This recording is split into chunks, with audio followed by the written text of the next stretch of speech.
We are back with some more updated NHL trade rumors. Teams we're focusing on in this video include the Ottawa Senators, the Philadelphia Flyers, the Vancouver Canucks, and the Arizona Coyotes. We'll get into all the latest coming up next.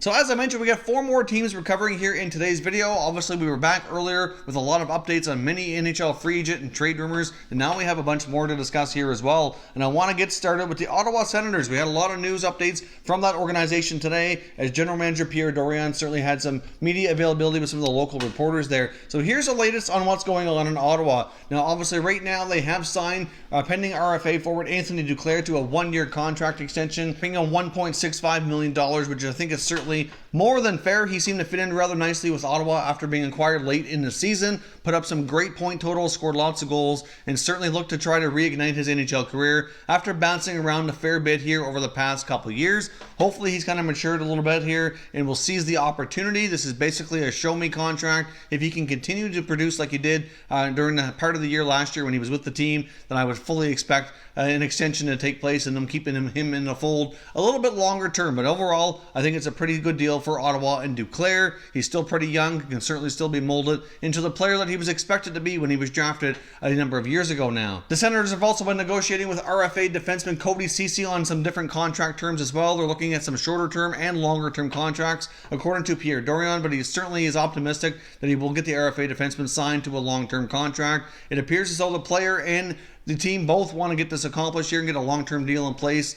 So we'll see. I kind of have mixed feelings myself on Cody Ceci. I don't think he's nearly as good as they make him out to be at times. He's certainly had some tough assignments. He's gone through a number of coaches, a number of defense partners throughout his young NHL career. So maybe if he can get some stability, have a really solid partner for an extended period of time, and hopefully new coach DJ Smith can assist with his development here as well. Maybe we can see a better Cody Ceci here in the near future. I certainly hope that's the case, considering he likely is getting signed to a fairly long-term contract here by the Senators.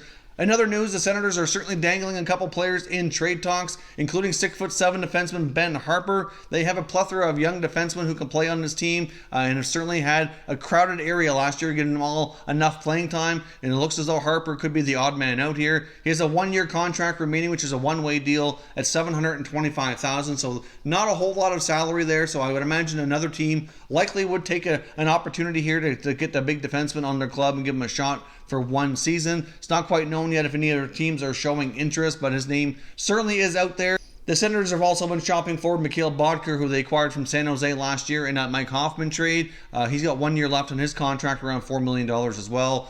Certainly, wouldn't be surprised if he doesn't get moved, just because it might be a tough contract to move. He certainly has had a decent career as middle six forward. Bodker can play special teams at times, a little bit on the PK. He certainly did okay with his time in Ottawa, so it's not a foregone conclusion that he definitely gets moved, but obviously they want to have as many spots as possible for a lot of their young emerging forwards. And of course, they do want to have some veterans in the mix there, but they need to determine who those veterans are going to be. And it looks as though they wouldn't mind moving up Mikhail Bodker. Now, another forward that won't be back for Ottawa next year as well as Magnus Pajärvi. He oftentimes played fourth line, played special teams on the PK a fair bit. Certainly scored in bunches a little bit at times last year, but overall during his time with Ottawa, he was okay, but not fantastic, and they want to make room again for a lot of their younger emerging forwards. So Magnus Pajärvi will not be back. They are talking to pending unrestricted free agent forwards Oscar Lindberg and Brian Gibbons. There is a possibility one or both might return to short-term contracts. Not a given as of yet, but they are interested in having negotiations right now.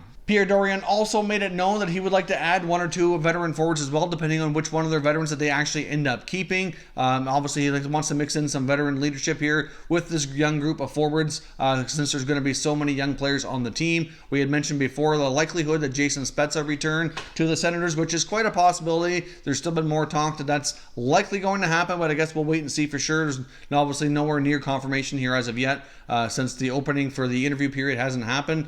So we won't know any more now, probably probably for at least another week, but he's certainly a prime candidate who could be one of those guys that Pierre Dorion's alluding to there. And also, he also made it known that he might consider making a trade for a bad contract. Obviously, they have $13 million still that they have to spend to get to the cap floor even, and obviously they do have some more contracts to get done, like Cody Ceci, like I mentioned, and a few others, but they're probably going to have to take on some more money here in order just to get to the floor. So taking on a bad contract, as well as gaining some other nice assets along with that, would be the reason for doing it and get them to the floor, is certainly a possibility with the Senators. So Dorion's certainly open for business that way. So all the latest updates from Ottawa. Now let's jump over to the Philadelphia Flyers. Of course, we've been talking a lot about Kevin Hayes lately and whether or not they're going to get the deal done to get him signed, since they spent a 5th round pick to acquire his signing rights. Of course, as we mentioned, he had visited previously with the Flyers, and things had gone relatively well. We've seen reports from Frank Saravelli today, though, indicating that he believes progress is being made, that the contract's going to end up being somewhere around probably at least $6 million, maybe 6.5 or closer to 7. I know that $7 million number seems to scare away a lot of fans for sure when they hear the possibility of paying Hayes that much money. Personally, I think he's more like a 6 to 6.5 player for sure, but at the same time, when you have a player who's potentially entering free agency, has some other teams interested, sometimes you see them overpay a bit to keep what they've acquired here. But I guess we will wait and see. But according to Saravelli, the Flyers have made some progress. And also with the Flyers, we've seen reports from Dave Isaac as well, indicating that the Flyers are shopping for a backup goaltender. Obviously, they still have some other goalies in the mix that they could consider re-signing, but are pending unrestricted free agents, including Brian Elliott, Michael Neuwirth, and Cam Talbot. All three are pending UFAs. I think Neuwirth is definitely gone. I do think Elliott more likely is gone. It was rumored that Talbot would be re-signed. He was, that they brought him in mostly to be a mentor to Carter Hart. They have a previously, pretty good friendship there, so they thought it might be a good mix to help him mentor Hart and be a decent backup goalie for them. He saw limited playing time after they acquired him, so they really don't have a big sample size to go on for their thoughts on how he played with them. But based on comments here from Chuck Fletcher, it's certainly not a given at all that Talbot gets signed at all with the Flyers, and they very well might go shopping for a backup goalie, because it was mentioned in his interview with Dave Isaac that they certainly don't have any decisions made there as of yet. So maybe could we see them take a look at Florida Panthers goalie James Reimer, or they could dip into free agency. There's lots of other veteran guys around that could pop up here and be signed on a short-term deal to be the backup to Carter Hart next year. It looks as though those plans are far from solid, and we'll see how they proceed. According to reports as well, the Arizona Coyotes are expected to be an incredibly busy team and certainly have a lot of irons in the fire here. We'd mentioned their name on numerous occasions, trying to land some big name free agents to really bolster some scoring. There was a link before that they were really interested in free agent center iceman Matt Duchene. Of course, we've seen their name linked to other teams as well in some trade talk, trying to land some scoring. I do think General Manager John Chayka is trying to be very busy here. And here's a quote from a recent interview as well, with more indication on what his plans might be. He says, "We're excited about the foundation we've laid. We're excited about the players that are coming up. We think there may be a few special opportunities that might present themselves to add to this group, and the draft's the best time," Chayka said. "We anticipate on being very active, and we hope to execute." So it goes to show here that, guys, we've speculated the Coyotes likely are having lots of conversations around trades and pending free agents. Would not be completely shocked to see them maybe dangle their first round selection, since it's not quite as high as it was in previous years. Not a given that it happens, but I think it's going to be like a wait and see approach. A lot of these teams at the draft basically have a lot of discussions leading into the draft about some potential moves, and then at the last minute they decide based on what players are on the board if they're going to keep the pick or make some of the trades that they had discussed. So I think it's a possibility if they can use that pick to land themselves a top 6 forward that will help right away with scoring. I think that's certainly a possibility that they go down that road. Obviously, like I said, though, they do have possibility of adding through free agency here as well. And of course, we should hopefully have more details on the change in ownership and not being hopefully approved through the Board of Governors meeting coming up here in a few days' time, which will hopefully kind of give them a little bit of an infusion of cash to be able to spend on their team here, spend a little closer to the cap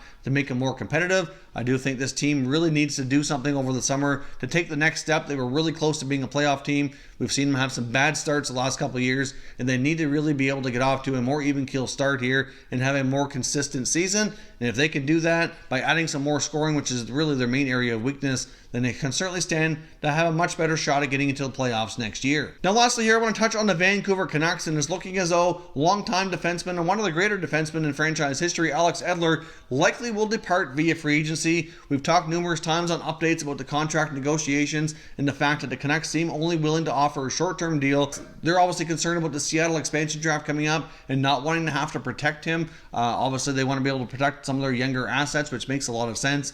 And obviously, then there's the money side of it as well. I think the term seems to be more of the sticking point than we're led to believe than the money. And obviously, he wanted a no-move clause to make sure that he was protected through that expansion draft, which they seemed unwilling to do. It looks as though, even though we've heard reports that his camp and Jim Benning continue to negotiate, the reports now indicate that they're not really making any progress, and it's very likely that Alex Edler depart via free agency. Now, we've heard the Canucks name mentioned in a lot of different chatter here over the last number of weeks, whether it be Louis Eriksson or some other potential moves that the Canucks could be looking to make here. But I would not completely rule out the possibility as well of them maybe trading their first round draft pick. Again, like I said about the Coyotes, I think it's going to possibly depend on who's on the board. I don't see a trade likely being done ahead of time, but I can see Jim Benning having different conversations about getting a player who can come in and help right away rather than be 2 or 3 years down the road before they have any impact on the organization. But it's going to depend on the deal. It's going to depend on what's out there. I can certainly see it being a possibility, not a foregone conclusion by any means. Depends on what the offer is, but there's certainly going to be some pretty good solid talent available when they do pick. It's just going to depend on what the offers are compared to what they can draft. So either way, the main thing for today in the Canucks is that Edler looks like he's on his way out of town, so they're going to have to decide how they address that loss in the back end. They have a lot of fairly young defensemen, and they very well might have to go shopping here. Now, of course, they've been linked to some other guys like Jake Gardiner and Tyler Myers as well. I mentioned Myers is having negotiations with the Jets, but it's hard to say what happens there. Same thing with Jake Gardiner in Toronto. It's really difficult to imagine what happens there. There are a lot of moving parts in Toronto before their situation is going to be settled, but I can see the Canucks, they lose Edler, likely going out probably through free agency and trying to find another veteran defenseman who they can replace him with, and I would rule out making some trades here as well. But I think the Canucks will be fairly busy. I think there's some pressure from ownership coming down to get this team back winning more games and contending for a playoff spot. So I expect Jim Benning to be busy, and we'll see what happens here with a lot of the speculation that's going on around this team. That is all your news and notes here for today, so certainly leave me your comments and thoughts down below on everything we discussed. There could be a very busy time here in the NHL. We're less than a week away from the NHL draft, so I certainly expect all the free agency rumors to pick up, a lot of the trade talk to pick up here, and we could have a very, very busy week of NHL news. So stay tuned to Top Shelf Hockey. I'll keep you up to date as everything goes down. Thank you very much for watching, and I will catch you next time.